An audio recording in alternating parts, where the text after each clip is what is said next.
Hello students, पिछले video में हमने आपको ऊर्जा प्रवाह के बारे में बताया था। आप पढ़ रहे हैं बायोलॉजी क्लास 12 चैप्टर नंबर 14 पारितंत्र के बारे में। मैं मनीष गुप्ता अपने चैनल में आपका स्वागत करता हूं। आइए देखते हैं चैप्टर 14 की 5वीं हेडिंग पारिस्थितिक पिरामिड के बारे में। तो आप ध्यान से समझें, पारिस्थितिक पिरामिड होता क्या है। पारिस्थितिक पिरामिड सूची स्तंभ। आप पिरामिड के आकार से निश्चित ही परिचित होंगे, ठीक है। क्लास 10 में आपको पिरामिड के बारे में समझाया गया होगा। आप पिरामिड के आकार से निश्चित ही परिचित होंगे। पिरामिड का आकार आधार पर चौड़ा और शिखर पर शिखाग्र की ओर सकरा होता जाता है। पिरामिड का जो साधारणतः आकार होता है, उसका जो बेस होता है, आधार होता है, वहाँ पे पिरामिड का आकार चौड़ा होता है और जो शीर्ष होता है, शिखाग्र होता है, उसका आकार सकरा होता है, ठीक है। तो पिरामिड के आकार से निश्चित ही आप परिचित होंगे। पिरामिड का आधार चौड़ा अर्थात विस्तृत और शिखाग्र की ओर सकरा होता जाता है। विभिन्न पोषण रीतियों पर जीवों के बीच चाहे आप एक खाद्य या ऊर्जा संबंध को जोड़ें तो आपको पिरामिड के समान आकार मिलेगा, ठीक है। अगर अलग अलग विभिन्न पोषण रीतियों पर, ठीक है स्टूडेंट, तो अगर आप विभिन्न पोषण रीतियों पर, ठीक है, अलग अलग पोषण रीतियों के बारे में हमने आपको बताया है। तो विभिन्न पोषण रीतियों पर जीवों के बीच चाहे आप एक खाद्य या फिर ऊर्जा संबंध जोड़ें तो आपको पिरामिड के समान आकार मिलेगा। इस संबंध को संख्या के रूप में, जैव मात्रा या फिर ऊर्जा के रूप में व्यक्त किया जा सकता है। तो यदि अलग अलग पोषण रीतियों पर जीवों के बीच चाहे आप एक खाद्य या फिर ऊर्जा के संबंध को जोड़ेंगे तो आपको पिरामिड के समान आकार मिलेगा, ठीक है। इस संबंध को आप संख्या के रूप में या फिर जैव मात्रा या ऊर्जा के रूप में व्यक्त किया जा सकता है। प्रत्येक पिरामिड के आधार का प्रतिनिधित्व उत्पादक या पहली पोषण स्तर करता है, ठीक है। प्रत्येक पिरामिड का जो आधार होता है, बेस होता है, उसका प्रतिनिधित्व उत्पादक या फिर पहली पोषण स्तर करता है। जबकि शिखर जो शीर्ष होता है, जबकि शिखर का प्रतिनिधित्व तृतीय पोषण स्तर या सर्वोच्च उपभोक्ता करता है, ठीक है। तो आप देख रहे हैं कि प्रत्येक पिरामिड का जो आधार होगा, बेस होगा, उसका प्रतिनिधित्व उत्पादक या फिर पहला पोषण स्तर करता है। और पिरामिड का जो शिखर होगा, उसका प्रतिनिधित्व जो है तृतीय पोषण स्तर या फिर सर्वोच्च उपभोक्ता करता है। 3 पारिस्थितिक पिरामिड जिनका आमतौर पर अध्ययन किया जाता है, ठीक है। पारिस्थितिक पिरामिड जो हैं वे मुख्य रूप से 3 लिया जाता है जिसका आमतौर पर अध्ययन किया जाता है, जिसे संख्या का पिरामिड, जैव मात्रा का पिरामिड और ऊर्जा का पिरामिड कहा जाता है, ठीक है। संख्या का पिरामिड, जैव मात्रा का पिरामिड और ऊर्जा का पिरामिड कहा जाता है, ठीक है। तो आइए देखते हैं इन पिरामिडों को, ध्यान से देखें। यह आप देख रहे हैं कि चित्र 14.4 अ के बारे में। इस चित्र में आप देखें ध्यान से, एक घास के मैदान की पारिस्थितिक तंत्र का पिरामिड लगभग 6 मिलियन पादपों के उत्पादन पर आधारित पारिस्थितिक तंत्र में समर्थित केवल 3 मांसाहारी जीव हैं, ठीक है। तो यह एक घास के मैदान का पिरामिड बनाया गया है जिसमें जो बेस है, इसका आधार जो है, ठीक है, उस पर लगभग 6 मिलियन पादप हैं। 6 मिलियन पादप के उत्पादन पर आधारित यह पिरामिड है, और जिसमें केवल 3 मांसाहारी जीव हैं जो शिखर पे हैं। ठीक है, तो अगर आप पोषण रीति और पॉपुलेशन की संख्या देखें, बेस्टियों की संख्या, तो आप ध्यान से ग्राफ को देखें तो इसमें आप देख रहे हैं जो प्राथमिक है अर्थात उत्पादक है, वह इसका आधार बना रहा है पिरामिड का, प्राथमिक उत्पादक। ठीक है, उसके बाद आपका आता है प्राथमिक उपभोक्ता, फिर द्वितीयक उपभोक्ता, तृतीयक उपभोक्ता। ठीक है, तो यह पोषण रीति दिखाया गया है आपको, जिसमें प्राथमिक उत्पादक, ठीक है, प्राथमिक उपभोक्ता, प्राइमरी कंज्यूमर, सेकेंडरी कंज्यूमर, द्वितीयक उपभोक्ता और टर्जियरी कंज्यूमर, तृतीयक उपभोक्ता को दिखाया गया है। नंबर से अगर हम देखें तो आप देख रहे हैं कि लगभग 6 मिलियन पादपों के उत्पादन पर आधारित 3 जो है मांसाहारी जीव को दिखाया गया है। बेस्टियों की संख्या अगर देखें तो आप देखें सबसे अधिक जो है वह प्राथमिक उत्पादक की संख्या है, उससे कम जो है प्राथमिक उपभोक्ता, उससे कम द्वितीयक उपभोक्ता और तृतीयक उपभोक्ता सबसे कम है। यहाँ पर संख्या के रूप में अगर देखा जाए तो 3 है। ठीक है, तो यह एक घास के मैदान के पारिस्थितिक तंत्र का पिरामिड है, जिसमें लगभग 6 मिलियन पादप के उत्पादन पर आधारित पारिस्थितिक तंत्र में समर्थित केवल 3 मांसाहारी जीव हैं। ठीक है, अब देखें जैव मात्रा का पिरामिड। ठीक है, तो यह आपका ब फिगर है 14.4 का ब, एक जैव मात्रा का पिरामिड शीर्ष पोषण स्तर पर एक तीव्र गिरावट दर्शाता है। ठीक है, जैव मात्रा का पिरामिड जो होता है उसका जो शीर्ष है, ठीक है, शीर्ष स्तर पर पोषण स्तर एक तीव्र गिरावट दर्शाता है। ठीक है, एक दलदली पारिस्थितिक तंत्र से आंकड़े के रूप में यहाँ पे दिखाया गया है, जिसमें आप देख रहे हैं जो प्राथमिक उत्पादक है उसकी संख्या अधिक है। यहाँ पे 809 दिखाया गया है शुष्क भार में। ठीक है, 809 किलोग्राम प्रति मीटर स्क्वायर, 809 किलोग्राम प्रति मीटर स्क्वायर के रूप में दिया गया है शुष्क भार को। पोषण रीति में आप देख रहे हैं। ठीक है, तो यह आपका प्राथमिक उत्पादक है 809, प्राथमिक उपभोक्ता 37 दिया गया है, द्वितीयक उपभोक्ता 11 दिया गया है और तृतीयक उपभोक्ता जो है वह है 1.5, जिसकी संख्या काफी कम है।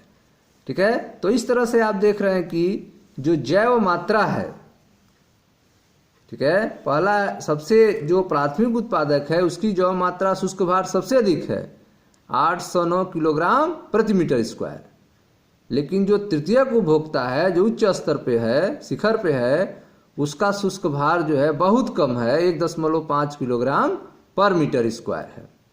ठीक है, तो इस तरह से एक जैव मात्रा का पिरामिड शीर्ष पोषण स्तर पर एक तीव्र गिरावट दर्शाता है। ठीक है, यह एक दलदली पारिस्थितिक तंत्र के आंकड़ों को दिखाया गया है यहाँ पे। तीसरा है, तो यह दोनों पिरामिड जो हैं वो कैसे पिरामिड है? सीधे पिरामिड है। यह दोनों पिरामिड आप देख रहे हैं, पहला जो है एक घास के मैदान का पिरामिड है जो संख्या पर आधारित है, दूसरा जो है शुष्क भार पर आधारित पिरामिड था, यह भी सीधा पिरामिड है। तीसरा पिरामिड आप देखें ध्यान से, यह आपका पिरामिड है जैव मात्रा का उल्टा पिरामिड। ठीक है, यह जो आपका 100 फिगर आप देख रहे हैं 14.4 का 100 फिगर, यह जैव मात्रा का उल्टा पिरामिड है। जैव मात्रा का उल्टा पिरामिड प्राणी प्लवक की व्यापक खड़ी फसल को समर्थित करता है पादप प्लवक की छोटी खड़ी फसल। ठीक है, जैव मात्रा का जो उल्टा पिरामिड है यह प्राणी प्लवक की व्यापक खड़ी फसल को समर्थित करता है। ठीक है, खड़ी फसल को समर्थित करती हुई पादप प्लवक की छोटी खड़ी फसल को दिखाया गया है इस पिरामिड में, जिसमें आप देख रहे हैं कि प्राथमिक उत्पादक की संख्या क्या है, कम है। प्राथमिक उत्पादक की संख्या कम है जबकि प्राथमिक उपभोक्ता की संख्या अधिक है। ठीक है, तो इसमें आप देख रहे हैं यह जो पिरामिड है एक उल्टा पिरामिड है, जिसमें प्राणी प्लवक की व्यापक खड़ी फसल को समर्थित करता हुआ पादप प्लवक की छोटी खड़ी फसल को दिखाया गया है यहाँ पे। ठीक है, तो इसमें आप देख रहे हैं कि एक उल्टा पिरामिड बन रहा है जो जय मात्रा का ही उल्टा पिरामिड है। ठीक है, तो जय मात्रा का आप दो पिरामिड देखें, एक सीधा पिरामिड और एक उल्टा पिरामिड। ठीक है, आप देखें यहाँ पे एक ऊर्जा का पिरामिड है, यहाँ पे ऊर्जा का पिरामिड देखें, ऊर्जा का एक आदर्श पिरामिड। ठीक है, ऊर्जा का आदर्श पिरामिड आप ध्यान से देखें, इसमें आप देख रहे हैं कि जो प्राथमिक उत्पादक है, ठीक है, उसके पास जो ऊर्जा है वह अधिक मात्रा में है, 10,000 जूल है। जो प्राथमिक उपभोक्ता है उसके पास 1,000 जूल है, जो द्वितीयक उपभोक्ता है उसके पास 100 जूल है, और जो तृतीयक उपभोक्ता है उसके पास केवल 10 जूल है। ठीक है, तो ऊर्जा का पिरामिड भी क्या होता है, सीधा पिरामिड होता है। ऊर्जा का पिरामिड भी सीधा पिरामिड होता है, और जैसे जैसे हम प्राथमिक उत्पादक से शिखर पर पहुंचते हैं, तृतीयक उपभोक्ता तक पहुंचते हैं, ऊर्जा का मान जो है घटता जाता है। ठीक है, 10% नियम के अनुसार आप देख रहे हैं ऊर्जा का मान जो है घटता जाता है। ठीक है, देखें ध्यान से आगे। तो आपको कुछ पिरामिड के बारे में बताया गया। तो 3 पार्श्विक पिरामिड जिनका आमतौर पे आपने अध्ययन किया वह था, पहला आपका संख्या का पिरामिड, दूसरा आपने जय मात्रा का पिरामिड देखा, और तीसरा आपने ऊर्जा का पिरामिड देखा था। ठीक है, ऊर्जा मात्रा या अंश, ऊर्जा मात्रा या अंश जय मात्रा या संख्याओं की किसी भी गणना में पोषण स्तर सभी जीवों को शामिल किया जाना चाहिए। ठीक है, अगर आप किसी भी गणना को कर रहे हैं, कोई भी गणना अगर आप कर रहे हैं, चाहे वो ऊर्जा का हो, मात्रा या अंश, जय मात्रा या संख्या, तो उसमें आपको सभी पोषण स्तर में सभी जीवों को शामिल करना होता है।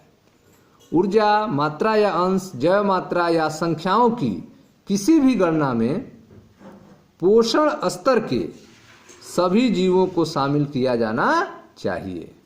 यदि हम किसी पोषण स्तर के कुछ व्यष्टियों को ही गणना में लेते हैं तो हमारे द्वारा किया गया कोई भी व्यापीकरण सत्य नहीं होगा। ठीक है, यदि जो है आप किसी भी पोषण स्तर में केवल कुछ ही संख्या को लेते हैं, कुछ ही पॉपुलेशन को लेते हैं और लेकर अगर आप गणना करते हैं तो आपके द्वारा किया गया गणना, ठीक है, कि कोई भी व्यापीकरण सत्य नहीं होगा। ठीक है, तो जब भी आप ऊर्जा मात्रा या अंश जय मात्रा या संख्याओं की किसी भी गणना में पोषण स्तर के सभी जीवों को शामिल किया जाना चाहिए, तभी वह गणना क्या होगी, सही होगी। आगे देखें ध्यान से। इसके साथ ही एक प्रदत्त जीव एक ही समय में एक से अधिक पोषण रीतियों में अधिष्ठित हो जाएगा। ठीक है, तो आप देख रहे हैं कि एक जीव जो है वह एक ही समय में एक से अधिक पोषण रीतियों में शामिल हो जाएगा। ठीक है, हमें यह अवश्य ध्यान में रखना चाहिए कि पोषण स्तर पर हमें यह अवश्य ध्यान में रखना चाहिए कि पोषण स्तर एक क्रियात्मक स्तर का प्रतिनिधित्व करता है। जो पोषण स्तर होता है वह एक क्रियात्मक स्तर का प्रतिनिधित्व करता है, न कि किसी प्रजाति का। ठीक है, तो पोषण स्तर जो है वह एक क्रियात्मक स्तर का प्रतिनिधित्व करता है, न कि यह किसी जाति का प्रतिनिधित्व करता है। एक प्रदत्त प्रजाति एक ही समय पर एक ही पारिस्थितिक तंत्र में एक से अधिक पोषण रीतियों में शामिल हो सकती है। ठीक है, तो एक प्रदत्त प्रजाति जो है एक ही समय पर एक ही पारिस्थितिक तंत्र में एक से अधिक पोषण रीतियों में अधिष्ठित हो सकती है, शामिल हो सकती है। देखिए ध्यान से कैसे। उदाहरण के लिए एक गौरैया, ठीक है, जब बीज फल मटर खाती है तब वह प्राथमिक उपभोक्ता कहलाती है। ठीक है, गौरैया जब बीज फल मटर खाएगी तब उसे प्राथमिक उपभोक्ता कहेंगे, और जब वही गौरैया कीटों और केंचुओं को खाती है तब उसको द्वितीयक उपभोक्ता कहते हैं। ठीक है, तो इस तरह से गौरैया जो है एक ही पारिस्थितिक तंत्र में एक से अधिक पोषण रीतियों में अधिष्ठित हो सकती है। आगे देखें ध्यान से। अधिकतर पारिस्थितिक तंत्रों में, ठीक है, अधिकतर पारिस्थितिक तंत्रों में संख्याओं, ऊर्जा तथा जैव मात्रा के सभी पिरामिड आधार से ऊपर की ओर होते हैं। ठीक है, अधिकतर जो पारिस्थितिक तंत्र हैं संख्याओं, ऊर्जा और जैव मात्रा के, उसमें सभी पिरामिड जो हैं आधार से ऊपर की ओर होते हैं। अर्थात शाकाहारियों की अपेक्षा उत्पादकों की संख्या एवं जैव मात्रा अधिक होती है। इसी तरह से शाकाहारियों की संख्या एवं जैव मात्रा मांसाहारियों की अपेक्षा अधिक होती है। ठीक है, शाकाहारियों की संख्या और जैव मात्रा मांसाहारियों की अपेक्षा अधिक होती है। इसी प्रकार से निम्न पोषण स्तर की ऊर्जा की मात्रा ऊपरी पोषण स्तर से अधिक होती है। ठीक है, तो जो निम्न पोषण स्तर पे होते हैं उनकी ऊर्जा की मात्रा अधिक होती है ऊपरी पोषण स्तर के तुलना में। ठीक है, इस व्यापीकरण के कुछ अपवाद भी हैं। जो बातें आपको बताई जा रही हैं इसके कुछ अपवाद भी हैं। यदि आप एक बड़े वृक्ष पर आहार प्राप्त करने वाले कीटों की संख्या की गणना करें तो आपको कैसा पिरामिड प्राप्त हो सकता है? ठीक है, यदि आप एक बड़े वृक्ष पर आहार प्राप्त करने वाले कीटों की संख्या की गणना करें तो आपको कैसा पिरामिड प्राप्त हो सकता है? अब उसमें कुछ की छोटे कीटों पर निर्भर छोटे पक्षियों की गणना करें। इसके साथ ही कीट भक्षी पक्षियों पर निर्भर बड़े पक्षियों की गणना करें। अब आप प्राप्त आंकड़ों का चित्र बनाएं। ठीक है, तो जो भी आपका फिगर बनेगा वह उल्टा पिरामिड को दर्शाएगा। ठीक है, एक वृक्ष पर आहार प्राप्त करने वाले कीटों की संख्या अधिक होगी। ठीक है, उस कीटों को खाने वाले पक्षियों की संख्या कम होगी और उन्हें कीट भक्षी पक्षियों पर निर्भर जो बड़े पक्षी हैं उनकी संख्या और भी कम होगी। तो इस तरह से एक उल्टा पिरामिड प्राप्त होगा। उसी तरह से देखें, समुद्र में जैव मात्रा के पिरामिड भी प्रायः उल्टे ही होते हैं। समुद्र में जैव मात्रा अर्थात भार के पिरामिड भी प्राय उल्टे होते हैं। क्यों? क्योंकि मछलियों की जैव मात्रा पादप प्लवक की जैव मात्रा से बहुत अधिक होती है। ठीक है, जो मछलियों की जैव मात्रा अर्थात भार जो है वह पादप प्लवों के जैव मात्रा से बहुत अधिक होती है। इसलिए जो है समुद्र में जैव मात्रा के पिरामिड भी प्रायः उल्टे होते हैं। ऊर्जा पिरामिड सदैव खड़ी अवस्था में होता है। ऊर्जा पिरामिड जो है वह सदैव खड़ी अवस्था में होता है, कभी उल्टा नहीं हो सकता है।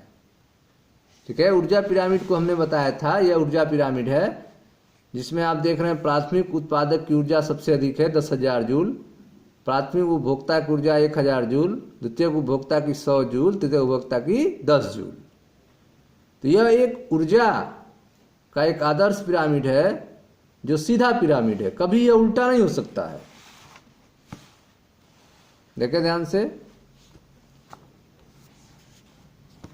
ऊर्जा पिरामिड सदैव खड़ी अवस्था में होता है, कभी उल्टा नहीं हो सकता है, क्योंकि जब ऊर्जा किसी विशेष पोषण स्तर से, जब ऊर्जा किसी विशेष पोषण स्तर से अग्र पोषण स्तर में पहुंचती है, अगले पोषण स्तर में पहुंचती है, तो हर स्तर पर ऊष्मा के रूप में ऊर्जा की कमी होती है, ऊष्मा के रूप में ऊर्जा की ह्रास होती है। ठीक है, ऊर्जा पिरामिड का प्रत्येक स्तंभ उस पोषण स्तर में किसी विशेष समय पर अथवा प्रति इकाई क्षेत्र वार्षिक ऊर्जा का प्रदर्शन करता है, वार्षिक ऊर्जा का द्योतक होता है। ठीक है, तो ऊर्जा का पिरामिड सदैव खड़ी अवस्था में होता है, कभी उल्टा नहीं हो सकता है, क्योंकि जब ऊर्जा किसी विशेष पोषण स्तर से अग्र पोषण स्तर पर पहुंचती है तो हर स्तर पर ऊष्मा के रूप में ऊर्जा की कमी होती है, ऊर्जा की ह्रास होती है, ह्रास होता है। ऊर्जा पिरामिड का प्रत्येक स्तर, प्रत्येक स्तंभ उस पोषण स्तर में किसी विशेष समय पर अथवा प्रति इकाई क्षेत्र वार्षिक ऊर्जा का द्योतक होता है। यद्यपि पारिस्थितिक पिरामिड की कुछ सीमाएं हैं। ठीक है, पारिस्थितिक पिरामिड की कुछ सीमाएं भी होती हैं, जैसे कि पिरामिड में ऐसी जातियों का समावेश भी होता है जो 2 या अधिक भोजन स्तर से संबंधित हो सकता है।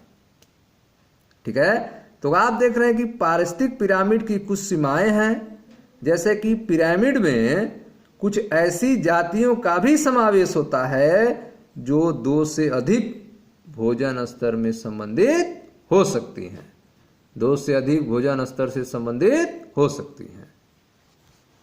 इससे एक साधारण आहार श्रृंखला बनती है जो प्रकृति में विद्यमान नहीं होती है।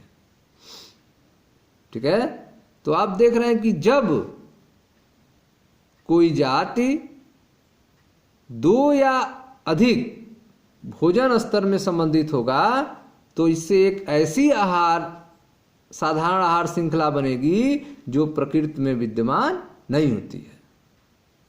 इसमें आहार जाल का समावेश नहीं है। पारिस्थितिक तंत्र में एक प्रमुख भूमिका निभाने के अतिरिक्त, पारिस्थितिक तंत्र में एक प्रमुख भूमिका निभाने के अलावा मृत जीवियों को पारिस्थितिक पिरामिड में कोई स्थान प्राप्त नहीं है। ठीक है, तो आप देख रहे हैं कि जो मृत जीवी हैं उनका पिरामिड में कोई स्थान प्राप्त नहीं है।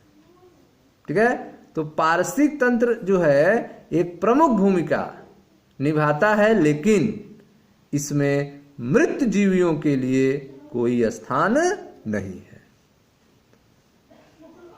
ठीक है, तो यह था आपके पिरामिड के बारे में, पारिस्थितिक पिरामिड के बारे में। Thank you.